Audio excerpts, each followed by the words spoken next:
Hello everyone, welcome to the Physifly YouTube channel again. हमने chapter number 1 standard 12 के आगे के 4 वीडियोस कर लिए हैं, जिसमें से पहले 3 वीडियोस के अंदर हमने अच्छे अच्छे सारे कंसेप्ट्स, उसके रिलेटेड सारे फॉर्मूलाज और उसके इंपॉर्टेंट एमसीक्यूज किए। और फोर्थ लेक्चर में हमने सिर्फ क्वेश्चंस किए हैं, जिसके अंदर अराउंड 15 क्वेश्चंस हमने सोल्व किए, जो कि most important questions competitive exam के लिए हो सकते हैं। ये है क्वेश्चंस का एक और video for chapter number 1 standard 12। ये इस चैप्टर का आखिरी वीडियो रहेगा। अगर आपने आगे के वीडियोस को रिफर नहीं किया है तो आप उन वीडियोस को रिफर कर लीजिए। उनके बाद आज हम इसी चैप्टर के कुछ और इंपॉर्टेंट क्वेश्चंस को रिफर करने वाले हैं। चलिए आइए स्टार्ट करते हैं क्वेश्चंस के साथ। ओके, तो इस क्वेश्चन में हमें बोला है कि electric field intensity due to a dipole of the length 10 centimetre. Dipole का लेंथ हमें गिवन है which is 10 centimetre and charge is also given 500 microcoulomb at a point on the axis at a distance 20 centimetre. यानी कि ये हमें are they दिया है। 20 centimetre पर हमें इलेक्ट्रिक फील्ड फाइंड करना है from one of the point charge in the air is, यानी कि मीडियम जो है वो एयर है। हमें फाइंड करना है इलेक्ट्रिक फील्ड। तो पहले हम एक डाइपोल बना लेते हैं। मान लेते हैं कि ये एक नेगेटिव चार्ज है, ये एक पॉजिटिव चार्ज है और ये उसका डाइपोल मोमेंट है नेगेटिव से पॉजिटिव। हमें इसके सेंटर से 20 सेंटीमीटर पर, इसके सेंटर से 20 सेंटीमीटर पर यहां पर कोई एक पॉइंट है और इस पॉइंट पर हमें इलेक्ट्रिक फील्ड फाइंड करना है। इसका चार्ज हमें दिया है plus 500 microcoulomb and minus 500 microcoulomb. ये जो डाइपोल के बीच का डिस्टेंस है दैट इज 10 सेंटीमीटर। ये है 10 सेंटीमीटर। अभी ये क्वेश्चन जैसे ही आप देखेंगे, आप खुद से याद करिए कि आप इसके अंदर क्या फॉर्मूला लगाएंगे। This point on the axis of the dipole. तो जनरली 99% स्टूडेंट इसमें यही बोलते हैं कि इसके अंदर फॉर्मूला लगेगा 2kp divide by R cube, जो कि इलेक्ट्रिक फील्ड डाइपोल की वजह से उसके एक्सिस पर फाइंड करने का फॉर्मूला है। लेकिन आप ध्यान से देखिए और उस थियरी को याद करिए। मैंने आगे के वीडियो में जब वो थियरी डिस्कस की थी तब भी मैंने बताया था कि ये जो डिस्टेंस होता है वो डिस्टेंस जब डाइपोल के दो चार्जेस जितने डिस्टेंस से सेपरेटेड है उससे बड़ा हो तभी ये डाइपोल के जैसे बिहेव करता है। अगर मेरे पास दो चार्जेस है, मान लीजिए कि एक नेगेटिव है और एक पॉजिटिव है, और मुझे यहाँ पर इलेक्ट्रिक फील्ड फाइंड करना है, तो मैं ऐसे भी कर सकता हूँ कि इसका इलेक्ट्रिक फील्ड यहाँ पर K Q by R square, electric field due to a point charge is K Q by R square, और इसका इलेक्ट्रिक फील्ड है के क्यू बाय आर स्क्वेयर। एक का प्लस में जाएगा, एक का माइनस है तो इस तरफ आएगा, दोनों का सब्ट्रैक्शन कर देंगे तो मिल जाएगा। लेकिन क्यों हम डाइपोल का यूज करते हैं? तो डाइपोल का यूज ही इसलिए करते हैं कि जब ये जो दो चार्जेस कुछ डिस्टेंस पर सेपरेटेड है उससे अगर मैं बहुत दूर जाकर इलेक्ट्रिक फील्ड फाइंड करूं तो वो इलेक्ट्रिक फील्ड 1/r स्क्वायर के प्रोपोर्शनल में नहीं होता है, वो होता है 1/r क्यूब के प्रोपोर्शनल में।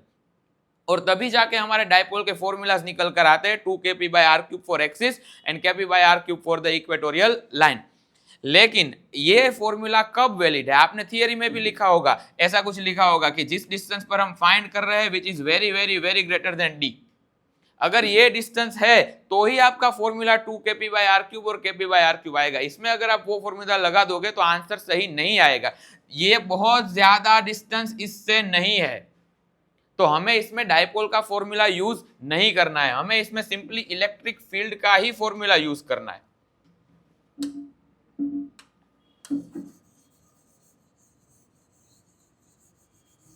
चलिए, तो इसके अंदर अगर मैं इलेक्ट्रिक फील्ड का फॉर्मूला लगा दूं तो पॉजिटिव की वजह से यहाँ पर इलेक्ट्रिक फील्ड जो है वो इस तरफ होगा। इसको मैं बोल देता हूँ electric field due to positive, और इसको मैंने बोल दिया electric field due to negative charge. दोनों का अगर आप सब्ट्रैक्शन कर दोगे तो आपको टोटल इलेक्ट्रिक फील्ड मिल जाएगा। तो फटाफट से मैं वैल्यू पुट कर देता हूँ। Electric field total is equals to K positive charge divide by R square, और नेगेटिव की वजह से K minus Q divide by R square. अच्छा, डिस्टेंस हमें कितना दिया है? 20 centimetre from one of the charge. अच्छा, ये जो डिस्टेंस है वो सेंटर से नहीं है, it is 20 centimetre from one of the charge. यहां से 20 सेंटीमीटर है तो पॉजिटिव से इसका डिस्टेंस 20 है तो नेगेटिव से इसका डिस्टेंस कितना हो जाएगा? ऑटोमेटिकली 30 हो जाएगा। तो किसी एक से आपको डिस्टेंस 20 लेना है और एक से आपको डिस्टेंस 30 लेना है। अच्छा, क्या मैं दोनों में से के क्यू बाय आर स्क्वेयर को कॉमन निकाल सकता हूं? नहीं निकाल सकता। आर स्क्वेयर कॉमन नहीं आएगा क्योंकि डिस्टेंस जो है वो सेम नहीं है। सिर्फ हम के क्यू को कॉमन ले सकते हैं। यहाँ पर R1 का स्क्वायर रख दो, यहाँ पर R2 का स्क्वायर रख दो। क्योंकि ये हमने पॉजिटिव का लिखा है और पॉजिटिव से डिस्टेंस है 20 सेंटीमीटर, तो यहाँ पर मैं रख दूंगा 1 divide by 20 into 20 into 10⁻⁻⁴ minus 1 upon, अगर इससे डिस्टेंस 20 है तो वहां से डिस्टेंस कितना हो जाएगा 30, तो ये हो जाएगा 1/30 इंटू 30 इंटू 10⁻⁻⁴ -4 जो है वो बाहर आ जाएगा। के की वैल्यू है 9 इंटू 10⁻⁹, चार्ज है 500 इंटू 10⁻⁻6 डिवाइड बाई 10⁻⁻4 कॉमन, यहाँ आएगा 1 divide by 400 minus 1 divide by 900। लीजिए, इसको सिर्फ आपको मैथमेटिकली सोल्व करना है और बहुत इजी है इसको सोल्व करना, कैलकुलेटर के बिना ही हो जाएगा क्योंकि ये नीट का PYQ है। इसीलिए आपको बोल रहा हूं कि इस ऐसे क्वेश्चन में ध्यान रखना, अगर आपको डिस्टेंस बहुत ज्यादा नहीं दिया है, if it is not 1000 times और मोर देन दैट, तो फिर 100 टाइम्स और मोर देन दैट, तो फिर आपको डायरेक्टली डाइपोल का फॉर्मूला नहीं लगाना होता है। इसको जैसे ही आप सोल्व करोगे आपका आंसर निकल कर आ जाएगा 6.25 इंटू 10⁻⁷, जो कि गिवन है ऑप्शन नंबर 1 में। ये आपका आंसर निकल कर आ जाएगा, बिना कैलकुलेटर के ही आ जाएगा, वो आप आराम से कर सकते हैं। चलिए नेक्स्ट क्वेश्चन में मूव करते हैं। हमें बोला है कि दो हमारे पास पॉइंट चार्जेस है और 3 पॉइंट चार्जेस है, Q, 2Q एंड +Q आर प्लेस्ड एट, एक जो है वो ओरिजिन 0 0 0 पर रखा है, यहाँ पर मैं लिख देता हूँ उनके 0 0 0 पर हमने जो रखा है वो है +Q, उसके बाद हमने एक रख दिया है 0 0 0 पर। अच्छा, पहला वाला है 0A0 पर, तो पहला वाला 0A0, दूसरा वाला है 0 0 0 पर, वहां पर हमने रख दिया है -2Q चार्ज, और तीसरा वाला जो है वो है A00, वहां पर हमने रख दिया है +Q चार्ज। ऐसे 3 चार्जेस रखे हैं और हमको पूछा है कि नेट इलेक्ट्रिक डाइपोल मोमेंट का मैग्नीट्यूड और उसकी डायरेक्शन कैसे रहेगी। तो सबसे पहले तो आप देखिए कि आपको z कोऑर्डिनेट्स में दिए हुए हैं, लेकिन सारे z कोऑर्डिनेट्स जो है वो 0 0 0 ही है, तो हमें z एक्सिस की कोई रिक्वायरमेंट है नहीं। तो मैं यहाँ पर एक x एक्सिस और एक y एक्सिस बना लेता हूँ। इसको मैंने बोल दिया x एक्सिस, इसको मैंने बोल दिया है y एक्सिस। इसके ऊपर मैं तीनों चार्ज लिख लेता हूँ। 0 0 0 पर मेरा पड़ा हुआ है -2Q, तो यहाँ पर -2Q चार्ज है। 0A0 यानी कि y एक्सिस पर a डिस्टेंस पर यहाँ पर पड़ा हुआ है +Q चार्ज, और x एक्सिस पर A00 a डिस्टेंस पर मेरा पड़ा हुआ है और एक +Q चार्ज। तो इससे पहले तो 2 डाइपोल मोमेंट बनते हैं, वो आपको दिख जाना चाहिए। यहाँ पर 2 -Q है, तो एक -Q से +Q इस तरफ का डाइपोल मोमेंट आएगा और एक -Q से +Q इस तरफ का डाइपोल मोमेंट आएगा। ऐसे 2 डाइपोल मोमेंट्स बनते हैं। दोनों डाइपोल मोमेंट की वैल्यू यानी कि मैग्नीट्यूड सेम हो गए या डिफरेंट हो गए, तो उसका आंसर है कि सेम हो गए, क्योंकि डाइपोल मोमेंट क्या होता है, dipole moment is a magnitude of the charge multiply by distance between two charges, ठीक है, ये होता है। तो यहां पर -Q और +Q मैग्नीट्यूड इज सेम, और डिस्टेंस बिटवीन टू चार्ज, यहां से भी a है, यहां से भी a है। तो अगर मैं इनको डाइपोल मोमेंट P और इसको भी डाइपोल मोमेंट P से ही दिखा दूं, तो इन दोनों का वेक्टर एडिशन करके जो फाइनल डाइपोल मोमेंट आएगा वो इस तरफ आएगा। और अगर 90 डिग्री का एंगल होता है तो आपका जो फाइनल डाइपोल मोमेंट है, डाइपोल मोमेंट टोटल, वो आएगा √2 टाइम्स डाइपोल मोमेंट। और डाइपोल मोमेंट का फॉर्मूला यानी कि √2 इंटू डाइपोल मोमेंट यानी कि चार्ज कितना है Q और डिस्टेंस कितना है a, तो यानी कि मैग्नीट्यूड तो हो गया √2QA जितना। √2QA जितना मैग्नीट्यूड फर्स्ट ऑप्शन में गिवन है, सेकंड में नहीं है, थर्ड में है और फोर्थ में है। और हमें अभी ये भी दिखाना है कि इसकी डायरेक्शन क्या होगी। तो इन दो ऑप्शन में दिया है कि final dipole moment positive x में होगा या पॉजिटिव y में होगा। तो फाइनल डाइपोल मोमेंट हमारा इस तरफ है, वो पॉजिटिव x में भी नहीं है और वो पॉजिटिव y में भी नहीं है। तो फाइनल डाइपोल मोमेंट हमारा किस डायरेक्शन में होगा, along the line joining points 0 0 0 and A0। इसमें लिखा है कि उस लाइन को जोड़ते हुए होगा जो इन दो पॉइंट्स को जोड़े, 0 0 0, और ये पॉइंट उसका मैग्नीट्यूड हो जाता है A0। इन दो पॉइंट्स को जोड़ती हुई लाइन के अंदर आपको डाइपोल मोमेंट मिलेगा, जो कि बिल्कुल सही है। तो आपका आंसर हो जाएगा फर्स्ट ऑप्शन, आपका आंसर हो जाएगा फर्स्ट ऑप्शन, यानी कि √2QA जितना डाइपोल मोमेंट और इन दो पॉइंट्स को जोड़ती हुई डायरेक्शन में आएगा, यानी कि ओरिजिन और A0 x में और y में AA उतने डिस्टेंस पर उस तरफ आपको √2QA जितना डाइपोल मोमेंट मिलेगा। यह भी एक नीट का PYQ था। चलिए आइए नेक्स्ट क्वेश्चन पर मूव करते हैं। हमें बोला है कि molecule with dipole moment P, एक मोलेक्यूल है जिसका डाइपोल मोमेंट जो है वो P है, is placed in electric field of the strength E। उसको हमने इलेक्ट्रिक फील्ड के अंदर रख दिया है। तो सबसे पहले वो जो है वो पैरेलल था इलेक्ट्रिक फील्ड के, और अभी अगर मुझे उसे एंटी पैरेलल कर देना है, पैरेलल में से हमें उसे एंटी पैरेलल करना है, रोटेट करके उसको लेकर जाना है, तो उसके लिए वर्क रिक्वायर्ड क्या होगा। देखिए मैं आपको बताता हूँ, क्वेश्चन कुछ ऐसा बोल रहा है कि ये एक डायपोल मोमेंट है, वो पहले किसी इलेक्ट्रिक फील्ड के पैरेलल रखा हुआ है, तो ये हो गया dipole moment in electric field. अभी इसको मुझे रोटेट करके एंटी पैरेलल करना है, यानी कि इस तरफ इसका जो ये पॉइंट है वो उस तरफ, वेक्टर का पॉइंट उस तरफ, हेड उस तरफ लेकर जाना है, ऐसे करना है। तो सबसे पहले अगर आप यहां पर देखें तो डायपोल मोमेंट और इलेक्ट्रिक फील्ड के बीच में एंगल क्या बनेगा, तो ये डायपोल मोमेंट और इलेक्ट्रिक फील्ड का शुरुआत का जो एंगल है वो है 0 डिग्री। जैसे ही मैं इसको एंटी पैरेलल घुमाकर लेकर जाऊंगा तो अभी ये जो डायपोल मोमेंट का वेक्टर है वो इस तरफ हो जाएगा और इलेक्ट्रिक फील्ड का वेक्टर जो है वो इस तरफ हो जाएगा। दोनों के बीच में एंगल कितना हो जाएगा 180, यानी कि जो θ2 है दैट इज 180 डिग्री। आप वर्क डन बोले या फिर energy stored in the dipole बोले, दोनों सेम ही होता है और दोनों का फॉर्मूला क्या होता है आगे थियरी में मैंने एक्सप्लेन भी करा हुआ है और वो फॉर्मूला शॉर्ट नोट में लिखवाया भी हुआ है। पूरा एक बोर्ड है, इसके अंदर सारे शॉर्ट नोट्स मैंने दे दिए थे। अगर आपने नहीं देखा है तो अभी भी जाकर फर्स्ट, सेकंड और थर्ड वीडियो देख लीजिए, उसमें ये सारे कंसेप्ट कवर किए हुए। तो वर्क डन का फॉर्मूला क्या होता है -PE into cos θ2 minus cos θ1। तो वर्क डन की हमें सिर्फ वैल्यू पुट करनी है -P। देख लीजिए यहाँ पर चार्ज, दोनों के बीच का डिस्टेंस, इलेक्ट्रिक फील्ड का मैग्नीट्यूड, इन किसी भी चीज की हमें जरूरत नहीं है क्योंकि हमें सीधा सीधा आंसर PE के फॉर्मेट में ही दिया हुआ है। हमें सिर्फ थीटा की वैल्यू उसको पुट करके उसको रिजोल्व करना है। आइए, तो -P एज इट इज रहेगा, cos θ2 यानी कि cos 180 degree minus cos 0 degree. यहाँ पर हमें पता है कि cos 180 की वैल्यू जो है वो -1 होती है, बीच का इक्वेशन का माइनस एज इट इज, और cos 0 की वैल्यू भी -1 होती है। -1 एंड -1 इज -2, और ये माइनस और माइनस कट जाएगा तो आपका आंसर आ जाएगा ट्वाइस ऑफ PE, यानी कि आपको जो वर्क डन करना पड़ेगा वो हो जाएगा 2 PE, जो कि पॉजिटिव में रहेगा, यानी कि फोर्थ ऑप्शन जो है वो करेक्ट आंसर बनेगा। चलिए आइए नेक्स्ट क्वेश्चन। चलिए, इसके अंदर बोला है कि 3 concentric metallic spherical shells of radius r, 2r and 3r। हमें बेसिकली 3 स्फीयर्स दिए, एक की रेडियस है r, एक की रेडियस है 2r और एक की रेडियस जो है वो है 3r। ठीक है, ऐसे 3 शेल्स हमें दिए हैं, r, 2r and 3r are given the charges q1, q2 and q3। इसको मैंने चार्ज q1, इसको q2 और इसको q3 दे दिया है। It is found that the surface charge density on the outer surface of the shells are equal, यानी कि इन सभी की surface charge density जो है वो सेम है।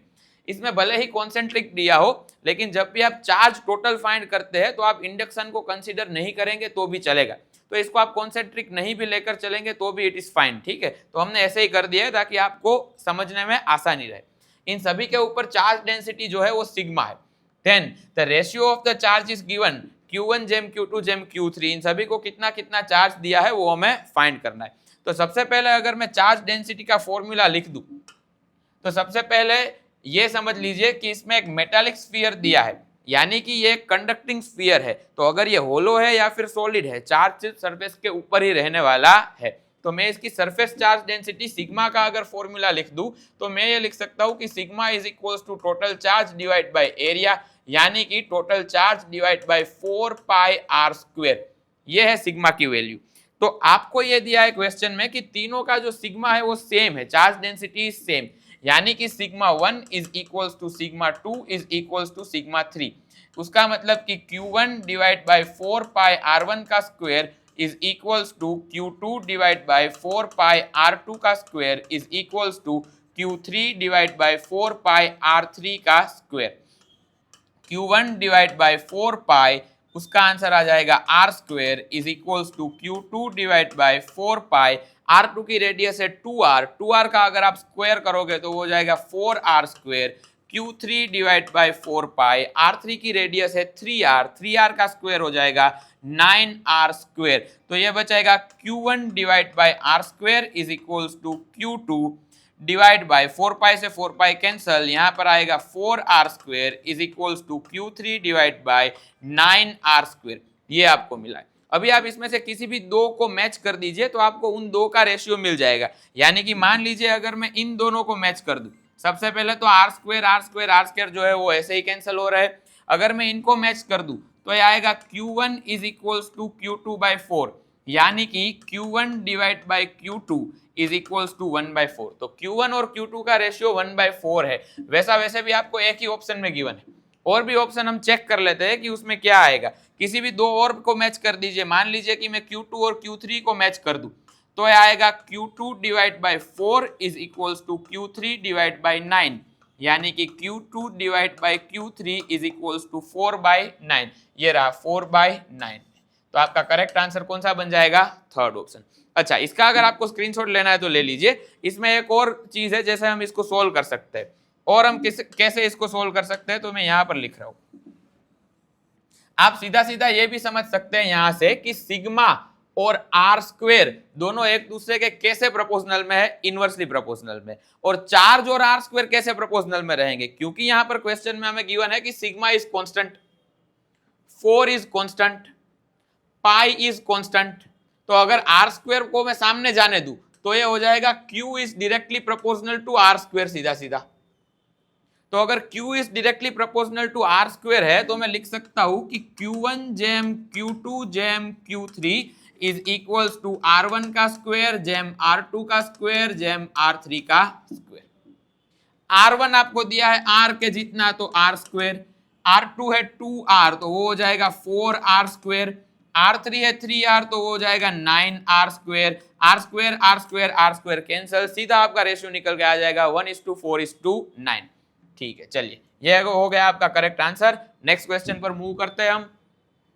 Okay, so two electric dipoles of the moment P and 64P are placed in the opposite direction. देखिए इस क्वेश्चन में क्या है कि दो डाइपोल मोमेंट जो है वो एक दूसरे के ऑपोजिट डायरेक्शन में रखे हुए।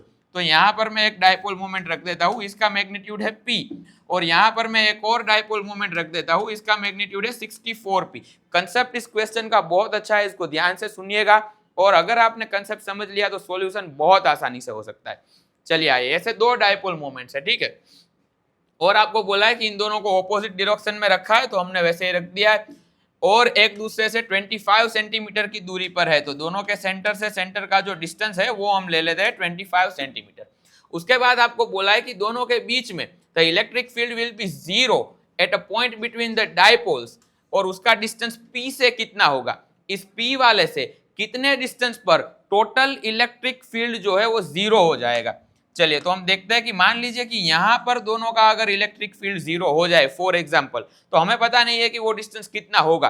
तो P से वो जो भी डिस्टेंस है उसको मैं मान लेता हूं x, और बाकी का जो डिस्टेंस बचा उसको मैं बोल दूंगा 25 माइनस x, 25 माइनस x इस तरीके का है। और आपको क्वेश्चन में बोल ही दिया है कि आपको बिटवीन में फाइंड करना है कि दोनों के बीच में कहां पर इलेक्ट्रिक फील्ड जीरो होगा। अभी अगर आपने आगे के थ्योरी के वीडियोस मेरे देखे तो आपको पता होगा कि एक्सिस पर जो इलेक्ट्रिक फील्ड होता है वो डाइपोल मोमेंट की डायरेक्शन में होता है, यानी कि इस पॉइंट पर इसकी वजह से जो इलेक्ट्रिक फील्ड रहेगा वो डाइपोल मोमेंट की डायरेक्शन में रहेगा, यानी कि इस तरफ रहेगा। यह है electric field due to P वाले डाइपोल मोमेंट की वजह से इलेक्ट्रिक फील्ड, और इसकी वजह से यहां पर जो इलेक्ट्रिक फील्ड रहेगा वो इसके डाइपोल मोमेंट की डायरेक्शन में, यानी कि इस तरफ रहेगा। तो इस तरफ आपको एक और इलेक्ट्रिक फील्ड मिलेगा ड्यू टू 64 टाइम्स P। इस तरीके से आपको दो इलेक्ट्रिक फील्ड मिले। आपको बोला है कि आपको यहाँ पर टोटल नेट इलेक्ट्रिक फील्ड जो है उसको जीरो करना है। दोनों इलेक्ट्रिक फील्ड एक दूसरे से ऑपोजिट है, और अगर नेट जीरो चाहिए तो एंगल कितना होना चाहिए? 180। एंगल 180 है और दोनों की वैल्यू कितनी होनी चाहिए? इक्वल, तब जाके टोटल इलेक्ट्रिक फील्ड कितना हो जाएगा? जीरो। तो दोनों के इलेक्ट्रिक फील्ड को हमें सिर्फ बेसिकली इक्वेट करना है। किसी भी डाइपोल मोमेंट के एक्सिस पर उसकी वजह से जो इलेक्ट्रिक फील्ड होता है उसका फॉर्मूला है 2kP divide by r cube. तो पहले मैं इसकी वजह से यहां पर इलेक्ट्रिक फील्ड लिख दूं अगर, तो 2k और उसका डाइपोल मोमेंट जो कि है P डिवाइड बाय उससे डिस्टेंस यानी कि x का cube 2kP divide by r cube is equals to 2k। इसकी वजह से यहां पर इलेक्ट्रिक फील्ड फाइंड कर रहे हैं तो इसकी डाइपोल मोमेंट की वैल्यू पुट करेंगे जो कि है 64 टाइम्स P डिवाइड बाय यहां से जो डिस्टेंस हो जाएगा वो है 25 माइनस x होल क्यूब। चलिए अभी इसमें से 2kP हो गया कैंसल, यहां पर बच जाएगा 1/x cube is equals to 64 divide by 25 minus x cube. आप पूरे इक्वेशन का क्यूब रूट ले लीजिए तो ये बन जाएगा 1/x is equals to 4 divide by 25 minus x. 64 का क्यूब रूट यानी कि 4। ये 25 माइनस एक्स सामने जाएगा, 25 minus x is equals to 4x। ये x इस तरफ आएगा तो ये बन जाएगा 5x इज इक्वल्स टू 25, यानी कि x इज इक्वल्स टू बन गया 5। तो आपका जो आंसर है वो आ जाएगा 5 सेंटीमीटर। ये रहा आपका आंसर फर्स्ट ऑप्शन में। बहुत ही अच्छा क्वेश्चन था ये। ऐसे ही डायपोल को अगर डिफरेंट ओरिएंटेशन में रख दे तो क्या होगा, उसका एक और अच्छा सवाल मैं लेकर आया हूं। ये देखिए, इसमें हमें बेसिकली 3 डायपोल्स दिए हुए हैं, ठीक है, कुछ इस ओरिएंटेशन में दिए, और आपको बोला है कि this dipoles are arranged as shown below. ठीक है, आपको बोलना है कि what will be the net electric field at point P। ये रहा, ये है पॉइंट P, ये पॉइंट P है, और हमें बताना है कि यहाँ पर नेट इलेक्ट्रिक फील्ड कितना रहेगा, और उसके हमें कुछ ऑप्शंस दिए हैं, kp/r³, 2kp/r³, ऐसे हमें कुछ ऑप्शंस दिए। तो सबसे पहले ये देख लीजिए कि अगर मेरे पास एक डायपोल है, ये कोई भी एक डायपोल है जो कि नेगेटिव से पॉजिटिव की ओर होता है, और अगर इसका कोई भी इक्वेटोरियल लाइन में ले लूं तो इस इक्वेटोरियल लाइन पर इसका जो इलेक्ट्रिक फील्ड यहाँ पर होता है वो डायपोल से एंटी पैरेलल डायरेक्शन में इलेक्ट्रिक फील्ड होता है। और अगर मैं एक्सिस पर ले लूं, जो कि हमने इसके पिछले क्वेश्चन में भी लिया, तो अगर मैं इसको एक्सिस पर ले लूं तो ये डायपोल मोमेंट की डायरेक्शन में ही इलेक्ट्रिक फील्ड आता है। चाहे आप इस तरफ लीजिए, चाहे आप इस तरफ लीजिए, यहाँ पर भी डायपोल मोमेंट के डायरेक्शन में ही आता है, और इक्वेटोरियल लाइन पर कहीं पर भी आप लेंगे तो वो डायपोल मोमेंट से एंटी पैरेलल डायरेक्शन में आता है। ये आपको पता होना चाहिए। अभी बेसिकली हमें जो है वो 3 डिफरेंट डायपोल्स दिए हुए, ये तो हो गई कंसेप्ट की बात जो आपको पता होना चाहिए। अभी हमारे पास 3 डायपोल है। एक डायपोल जो है वो ऐसे है, कुछ नेगेटिव से पॉजिटिव। दूसरा डायपोल जो है वो यहाँ पर कुछ ऐसे है, नेगेटिव से पॉजिटिव। इनको ऐसे कनेक्ट करती हुई एक लाइन है। यहाँ से एक और डायपोल है जो भी है यहाँ से नेगेटिव और पॉजिटिव ऐसे। इससे हमें डिस्टेंस दे रखा है वो है x। ऊपर वाले से जो डिस्टेंस है वो भी है x, और नीचे वाले से जो डिस्टेंस है वो भी है x। ऐसा यहाँ पर एक पॉइंट है। इस पॉइंट का यहाँ से डिस्टेंस x, इस पॉइंट का यहाँ से डिस्टेंस x, और इस पॉइंट का इस डायपोल से भी डिस्टेंस x। अभी मैं क्या करता हूँ कि सभी डायपोल मोमेंट के इलेक्ट्रिक फील्ड कौन सी डायरेक्शन में रहेंगे पहले मैं वो ड्रॉ कर रहा हूँ, ठीक है। तो आप देखिए कि अगर ये डायपोल मोमेंट यहाँ पर है तो ये उसका इक्वेटोरियल पॉइंट बन गया, तो उसके एंटी पैरेलल उसका रहेगा। इसको मैं नंबर दे देता हूँ 1, इसको मैंने नंबर दे दिया है 2, और इसको मैंने नंबर दे दिया है 3। तो 1 की वजह से यहाँ पर 1 के इक्वेटोरियल लाइन पर यहाँ पर जो फील्ड रहेगा वो 1 की डायपोल मोमेंट से एंटी पैरेलल रहेगा। तो ये जो इलेक्ट्रिक फील्ड है वो 1 की वजह से है। उसी तरीके से दूसरे वाले के लिए भी ये इक्वेटोरियल लाइन का ही पॉइंट है। तो दूसरे वाले के लिए इक्वेटोरियल लाइन पर दूसरे वाले डायपोल मोमेंट से ऑपोजिट में इलेक्ट्रिक फील्ड रहेगा, यानी कि E2। और तीसरा वाला जो है उसके लिए डायपोल मोमेंट इस डायरेक्शन में है, और ये पॉइंट तीसरे वाले के एक्सिस पर है। तो कभी भी आप एक्सिस पर लेते हो तो डायपोल मोमेंट के डायरेक्शन में ही इलेक्ट्रिक फील्ड आता है, तो E3 इस तरफ आनेगा, यानी कि E1 और E2 दो वेक्टर इस तरफ है, E1 एंड E2, और एक वेक्टर आपका इस तरफ है E3। तो पहले आप E1 और E2 को जोड़ लीजिए और उसके बाद उसको E3 में से घटा दीजिए, तो आपको नेट इलेक्ट्रिक फील्ड का मैग्नीट्यूड जो है वो मिल जाएगा। डायरेक्शन भी मिल जाएगी जो भी मैग्नीट्यूड आएगा उसका। चलिए उसके बाद E1 और E2 की वैल्यूज देख लेते हैं। तो E1 जो है वो इक्वेटोरियल लाइन का पॉइंट है। तो इक्वेटोरियल लाइन पर अगर आपको इलेक्ट्रिक फील्ड ऑन बाइसेक्टर बोल दीजिए या फिर इक्वेटोरियल पर चाहिए तो वो होता है kp/r³, और अगर आपको electric field on the axis चाहिए तो वो होता है 2kp/r³। तो फर्स्ट वाले के लिए ये पॉइंट इक्वेटर पर है, तो E1 की अगर मैं वैल्यू लिख दूंगा तो E1 की वैल्यू इक्वेटोरियल या फिर बाइसेक्टर लाइन पर होती है kp/ पहले वाले से डिस्टेंस x का क्यूब।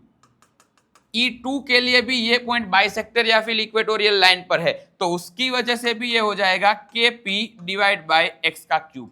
और E3 जो है वो इसकी वजह से एक्सिस का पॉइंट है, तो E3 जो है वो हो जाएगा 2kp/ उससे डिस्टेंस भी x ही है, विच इज x³।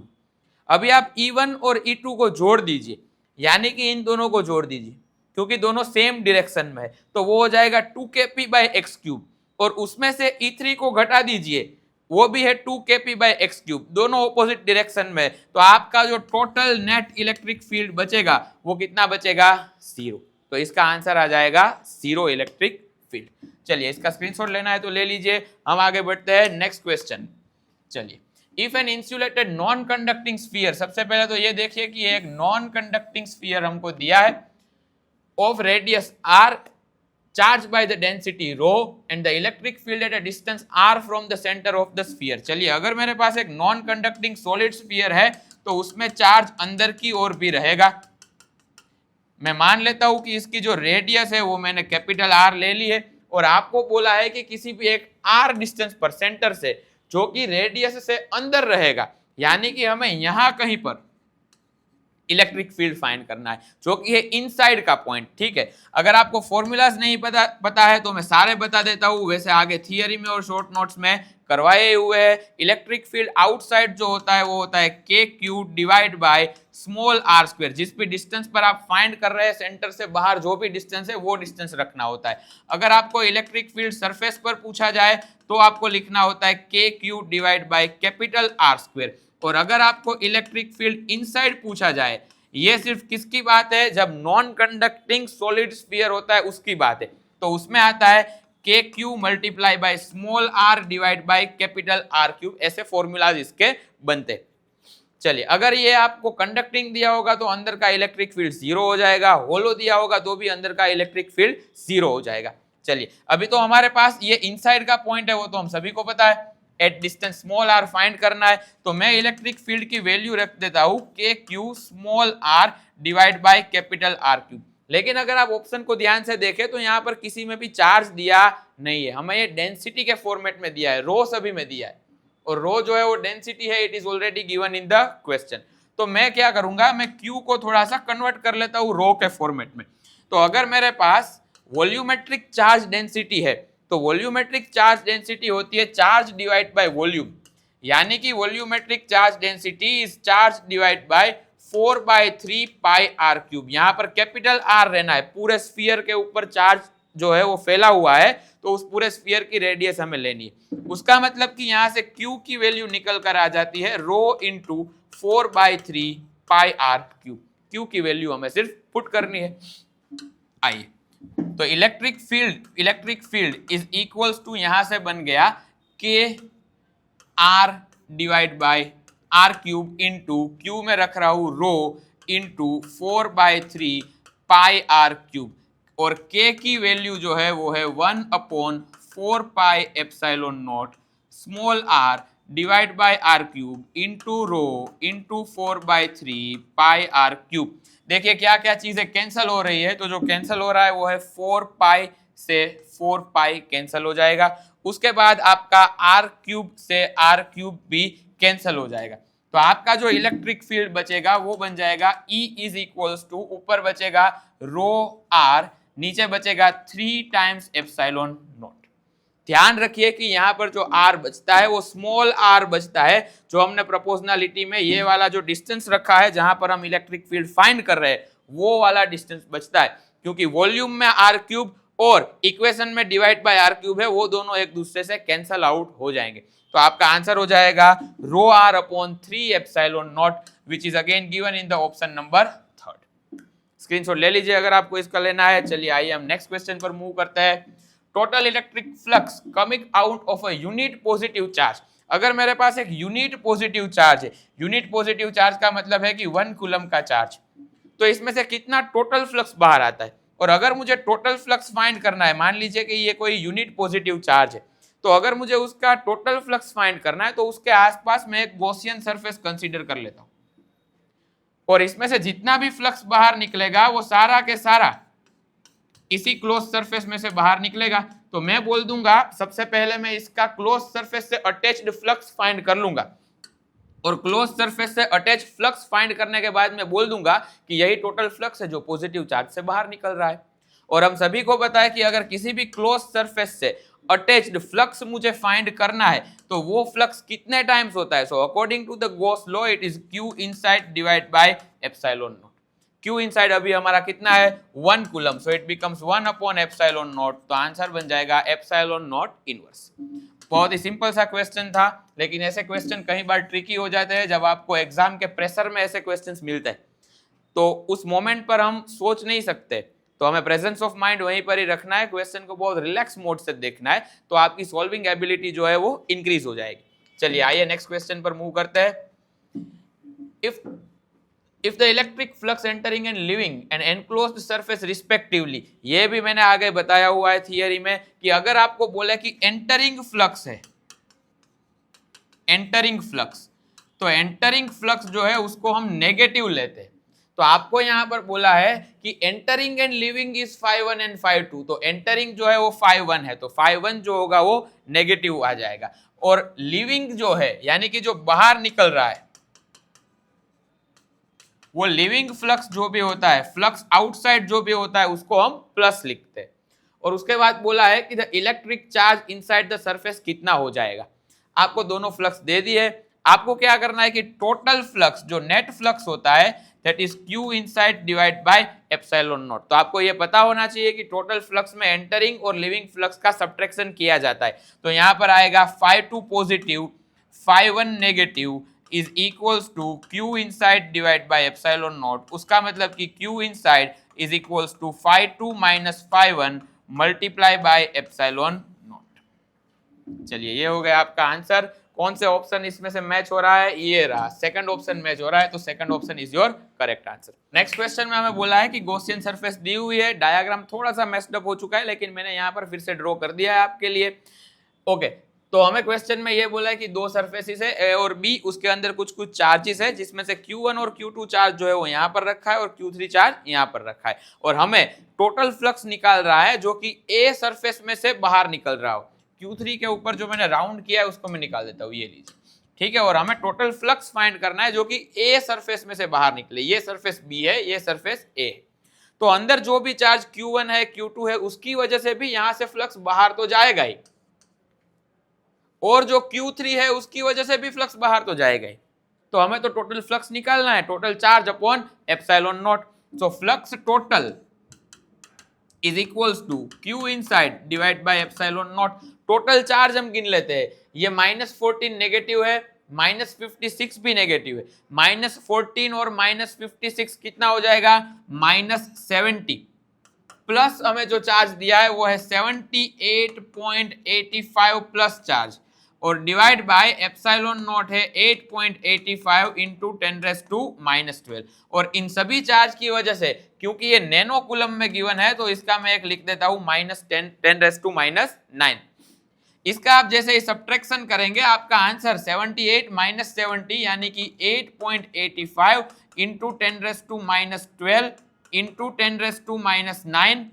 ओके, ऊपर 10⁻12 नहीं है, वो नीचे है 10⁻⁹, और नीचे आएगा 8.85 इंटू 10⁻12। इन दोनों का सब्ट्रैक्शन करो, 8.85, ये -9 एज इट इज, यहाँ पर 8.85 इंटू 10⁻12, बीच में कुछ भी नहीं है, 1 लिख देता हूँ मैं, ठीक है। चलिए, तो 8.85 से 85 कैंसिल हो जाएगा, -12 ऊपर जाएगा, +12 -9, तो आपका जो आंसर आएगा वो आएगा +3।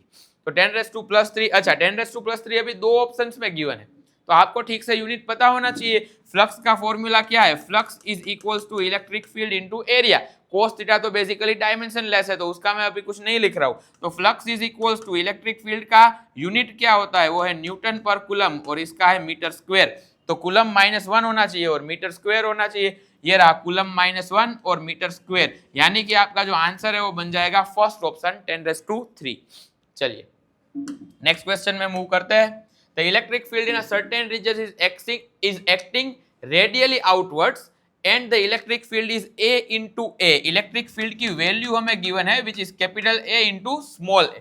अभी हमें ये बोला है कि charge content in a sphere, तो बेसिकली हमारे पास एक स्फीयर है और इस स्फीयर से बाहर यहाँ पर सरफेस पर जो इलेक्ट्रिक फील्ड है that electric field is A into A। हर तरफ इस तरीके से बाहर इलेक्ट्रिक फील्ड जा रहा है, ये इलेक्ट्रिक फील्ड की वैल्यू हमें गिवन है। उसके बाद हमें बोल दिया है कि ये जो है वो एक ए स्फीयर है, यानी कि रेडियस जो है वो इसका ए है, रेडियस ए ये रहा, तो इसका रेडियस जो है वो भी स्मॉल ए है, और हमें ये फाइंड करना है कि इसके अंदर चार्ज कितना रहता है, a charge content in the sphere. तो सबसे पहले मैं फ्लक्स का फॉर्मूला लिख देता हूं। फ्लक्स इज इक्वल्स टू होता है Q inside divide by epsilon naught.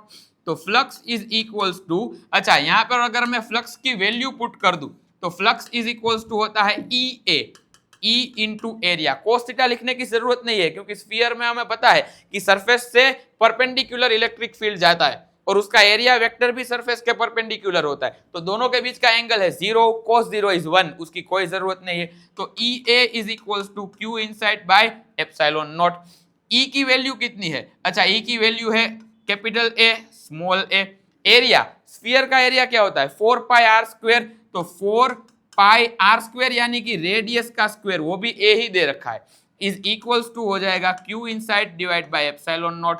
Q inside को अगर मैं सब्जेक्ट बना दूं तो ये है 4 पाई एज इट इज, ये a स्क्वायर इंटू a बन जाएगा a क्यूब, ये capital A as it is और ये है एप्सिलॉन नॉट, यानी कि Q इनसाइड आपका बन गया 4 पाई a cube capital A epsilon not. चलिए तो इसमें दिया है 4 pi epsilon naught a cube, ये रहा सेकंड ऑप्शन जो है वो आपका करेक्ट आंसर बन जाता है। चलिए इसको आप एक और मेथड से भी कर सकते हैं, इसको आप एक और मेथड में बोल रहा हूं आपको कैसे कर सकते हैं। हम इसको कर सकते हैं, इस स्फीयर के सरफेस पर जो इलेक्ट्रिक फील्ड होता है उसकी वैल्यू होती है k q divide by r square. हमें क्या फाइंड करना है? हमें फाइंड करना है q, तो यानी कि q इज इक्वल्स टू हो जाएगा e रेडियस का स्क्वायर यानी कि a square, e a square divide by k। तो q is equals to e is given a, ये a square as it is और k का 1/4 पाई एप्सिलॉन नॉट ऊपर आ जाएगा, तो ये हो जाएगा 4 पाई एप्सिलॉन नॉट। तो यानी कि q is equals to 4 pi epsilon naught a cube. फिर से आपका सेकंड ऑप्शन जो है वो बन रहा है। चलिए इसका स्क्रीनशॉट लेना है तो ले लीजिए, ये एक नीट का PYQ है। आइए हम नेक्स्ट क्वेश्चन पे और आगे बढ़ते हैं। बोलो बोलो काय वांधो बोलो। એની માને નાના ચાલુ है। हाँ हाँ नाना चालू છે ઈ જ કામ હતું। बाय बाय वेंचात हालो पार्टी हालो हालो जाए तो हमणा हूँ पेला बे चार छे क्वेश्चन हूँ कर नाखूं। ओके तो इस क्वेश्चन में हमें दिया है कि two parallel metal plates having charge Q and minus Q, वो दोनों एक दूसरे को फेस कर रहे हैं, यानी कि यहाँ पर मेरे पास एक मेटल प्लेट है, इस तरीके के दो मेटल प्लेट है, इसके ऊपर प्लस Q चार्ज है, इसके ऊपर माइनस Q चार्ज है, ये दोनों एक दूसरे को फेस कर रहे हैं। और अगर इसको मैं केरोसिन की ऑयल टैंक में डुबा दूं, केरोसिन अभी जो है वो एक डाई इलेक्ट्रिक मटीरियल है, इसके अंदर में डुबा दूं, तो आपको पूछा है कि इलेक्ट्रिक फील्ड का क्या होगा।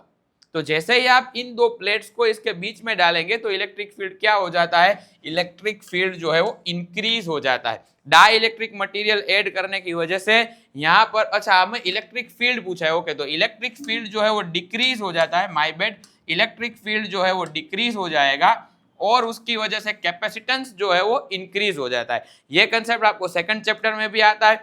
अच्छा अगर आपको ये पूछे कि एक प्लस Q प्लेट है और एक माइनस Q प्लेट है तो बीच में इलेक्ट्रिक फील्ड रहेगा कितना, ये बता दीजिए। तो प्लस की वजह से जो इलेक्ट्रिक फील्ड होता है वो आउटवर्ड्स होता है, प्लस से आउटवर्ड्स, और नेगेटिव की वजह से इलेक्ट्रिक फील्ड इनवर्ड्स होता है, माइनस से इनवर्ड्स। तो दोनों इलेक्ट्रिक फील्ड सेम डायरेक्शन में, तो नेट इलेक्ट्रिक फील्ड जो है वो ऐड हो जाएगा। अभी ये गॉसेस एप्लीकेशन में आपने किया है, आगे थ्योरी में भी मैंने करवाया है। फिर से एक बार बोल रहा हूं कि अगर वीडियोस नहीं देखे तो देख लो, ये क्वेश्चन सोल्व करने में बहुत हेल्प मिलेगी, ठीक है। तो जो हमारे पास अगर एक इनफाइनाइट चार्ज प्लेट है तो उसकी वजह से इलेक्ट्रिक फील्ड कितना होता है, वो होता है सिग्मा बाय 2 एप्सिलॉन नॉट।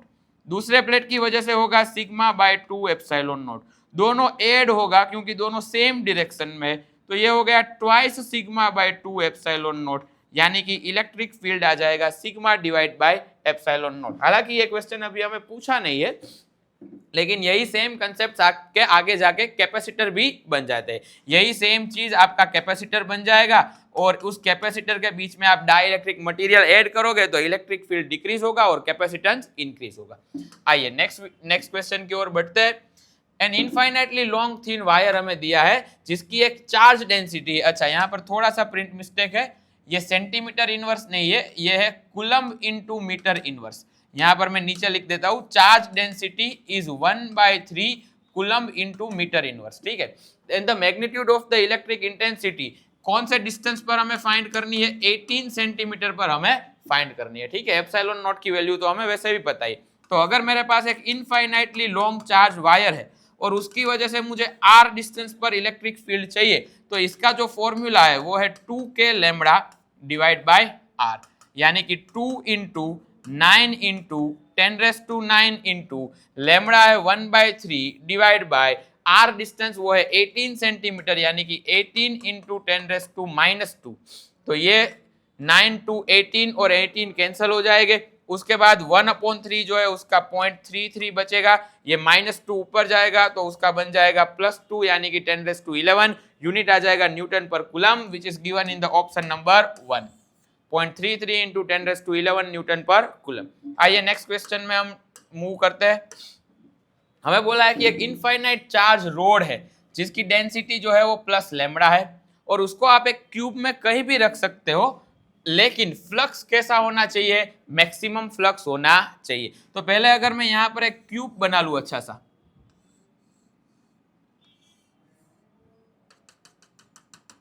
चलिए, तो इस क्यूब में हमें एक इनफाइनाइटली चार्ज रोड को सेट करना है। मैं इसको कैसे भी रख सकता हूं, अगर ये मेरा चार्ज रोड है तो उसको मैं ऐसे रख सकता हूं, मैं उसको ऐसे रख सकता हूं, मैं उसको ऐसे रख सकता हूं, कैसे भी रख सकता हूं, लेकिन फ्लक्स कैसा होना चाहिए, मैक्सिमम होना चाहिए। अभी फ्लक्स की जो वैल्यू होती है वो फ्लक्स की वैल्यू होती है Q inside divide by epsilon not.